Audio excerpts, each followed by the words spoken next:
উনি তো বলেই দিয়েছেন যে আমি আপনাদের টাকা পয়সার জন্য এখানে পড়ে আছি, আপনাদের টাকা পয়সার জন্য আপনাদের সঙ্গে সঙ্গে থাকি, আমি আপনাদের ইনফ্লুয়েন্স করছি।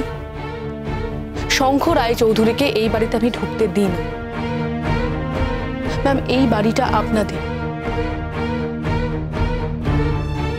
শঙ্খ রায় চৌধুরীকে ঢুকতে দেওয়া না দেওয়ার অধিকার আমার নেই, তবে হ্যাঁ, আমি ওনাকে এই বাড়িতে ঢুকতে বারণ করেছিলাম, কারণ একটা সময় উনি ম্যামকে এতটা অপমান করেন যাতে করে ম্যাম অসুস্থ হয়ে পড়ে। তখন আপনি ছিলেন না স্যার,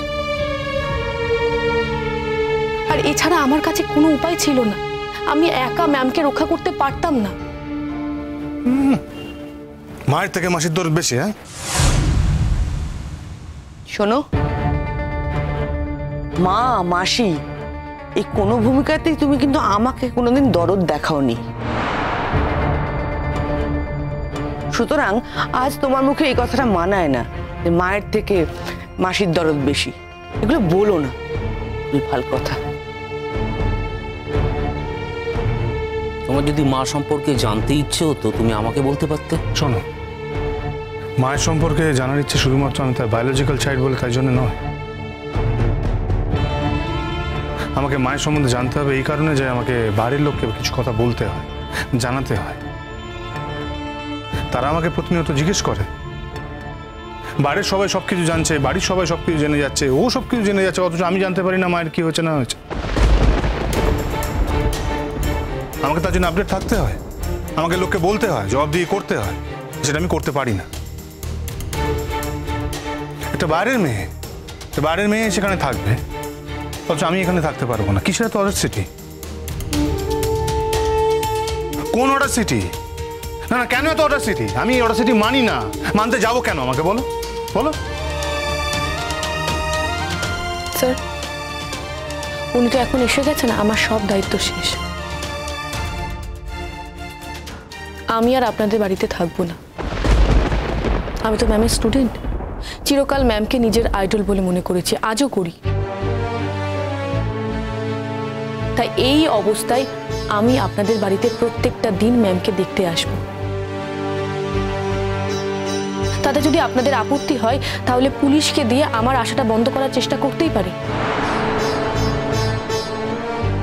আর হ্যাঁ, আমি আপনাকে একটা কথা বলে দিচ্ছি, যতদিন ম্যাম এই বাড়িতে থাকবে কোনো কিছুর বিনিময়ে আপনি আমাকে এই বাড়ির থেকে বার করতে পারবেন না। তুমি যদি সত্যি তোমার মায়ের সম্পর্কে জানতে চাইতে, তোমার মায়ের কি হয়েছে সত্যি যদি তুমি জানতে চাইছে, তাহলে একটু সেন্সিটিভ ওয়েতে ব্যাপারটা হ্যান্ডেল করতে, তাহলে অবস্থাটা আজকে এই জায়গায় এসে পৌঁছতো।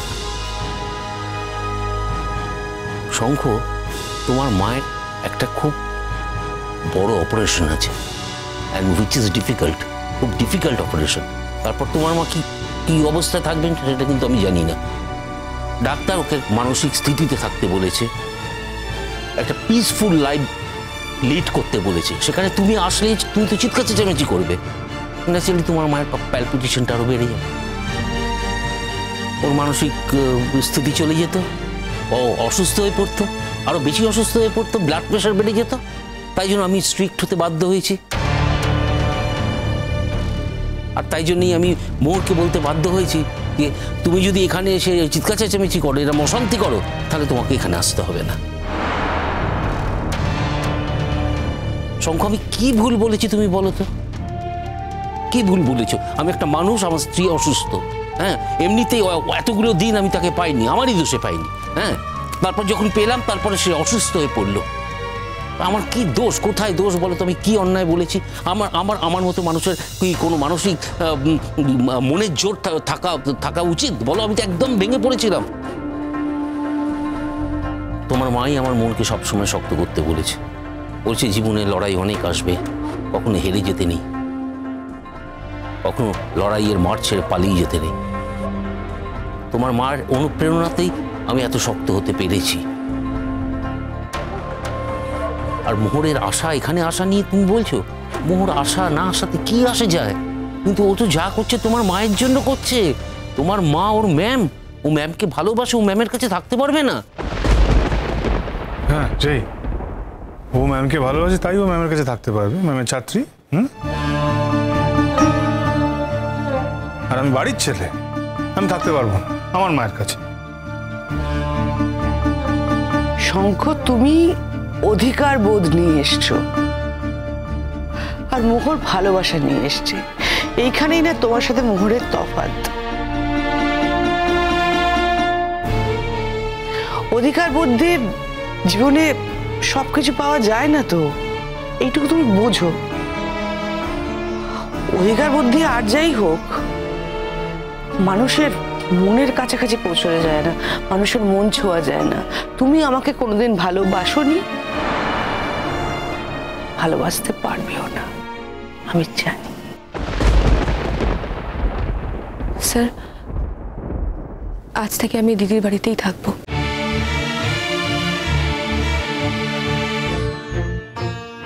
আর এবার থেকে আমি এমনি মাঝে মাঝে দেখা করে যাব। না মোহর, না মানা। তোমাদের যদি ডিভোর্সও হয়ে যায়, তুমি আমার পুত্রবধূই থাকবে।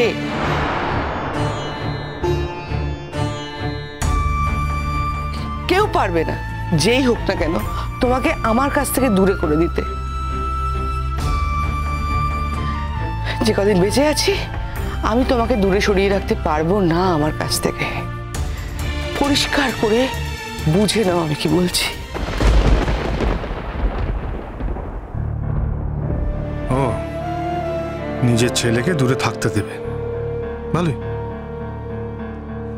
তোমার মনে আমার জন্য কোনো জায়গা নেই, সেটা পরিষ্কার হয়ে গেছে আজ। একটু দাঁড়িয়ে যান স্যার, আমি কাগজটা এক্ষুনি সই করে দিচ্ছি। না না, তুমি সই করবে না, একদম সই করবে না, আমি বারণ করছি তোমায়।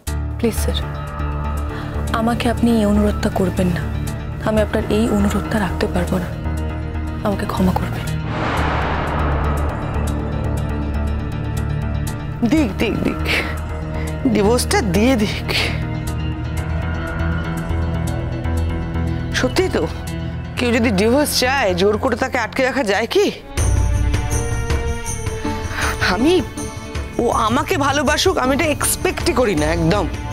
কিন্তু মোহর 10টা কথার মধ্যে 9টা কথাই শঙ্খ শঙ্খ শঙ্খ ছিল।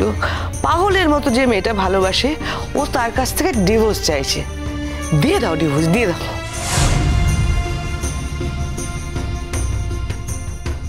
বাইরের জগৎটা দেখুক, বুঝুক।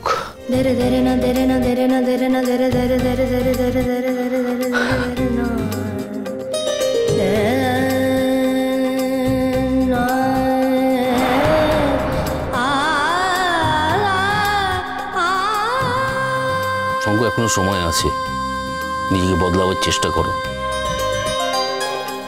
নইলে তোমার একাকিত্ব কেউ ঘোচাতে পারবে না। শঙ্খ, সারা জীবনের জন্য তুমি একা হয়ে যাবে, চিরকালের জন্য।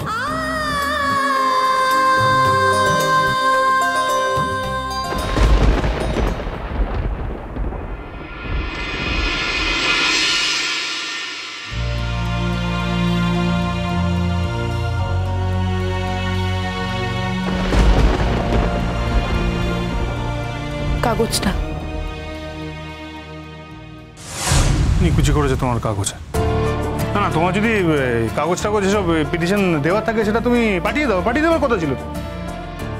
আচ্ছা ঠিক আছে, আমি পাঠিয়ে দেবো। আপনি এখানেই আছেন, আমি ভেবেছিলাম আপনার হাতেই দিয়ে দেবো। আপনি এখানে থাকছেন তো? মানে হ্যাঁ, থাকছি। আমার মায়ের এত শরীরটা খারাপ, সব কিছু প্রবলেম হয়ে। এই শোনো, তুমি তো সব সাজেশন দিয়েছো না বাবাকে? হ্যাঁ, ওই কোথায় যেতে হবে, কি করতে হবে, কোন কোন ডাক্তারের কাছে যেতে হবে, সব ভুলভাল জায়গা সমস্ত। সেটা আপনি আপনার বাবাকে জিজ্ঞেস করুন। No, I am asking you. হ্যাঁ, আমি তোমাকে জিজ্ঞেস করছি। আমি আপনার সব প্রশ্নের উত্তর দিতে বাধ্য নই। তুমি খুব বড় বড় কথা বলছো। তোমাকে এত বড় বড় কথা বলতে কে শেখাচ্ছে? খুব লম্বা চড়া কথা বলছো তো তুমি। আপনি কিন্তু আপনার অধিকারের সীমা পেরিয়ে যাচ্ছেন। যার সঙ্গে দুদিন পর ডিভোর্স হবে, তার সঙ্গে এইভাবে কথা বলা যায় না। That's my point. দুদিন পরে ডিভোর্স হবে, এখনো ডিভোর্স হয়নি, তাই আমি এই ধরনের কথা তোমায় বলতে পারি। তাছাড়া পিটিশনটি এখনো জমা পড়েনি, তুমি এত বড় বড় কথা কাকে বলছো? তো সেটাই বুঝতে পারছি না। আর তাছাড়া তুমি তো আমাদের বাড়িতে রয়েছো, হ্যাঁ?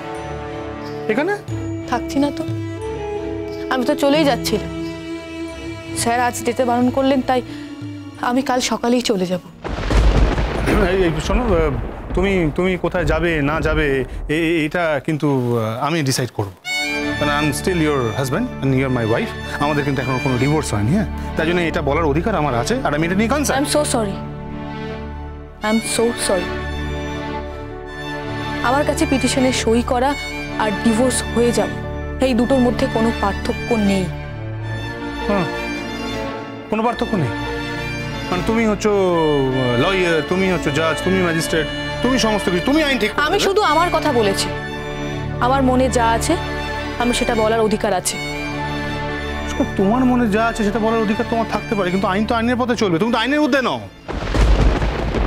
শুনুন, আপনি আমাকে একটা পিটিশন দিয়েছিলেন, সেটা সই করে দিতে বলেছিলেন, আমি সেটা সই করে দিয়ে দিচ্ছি।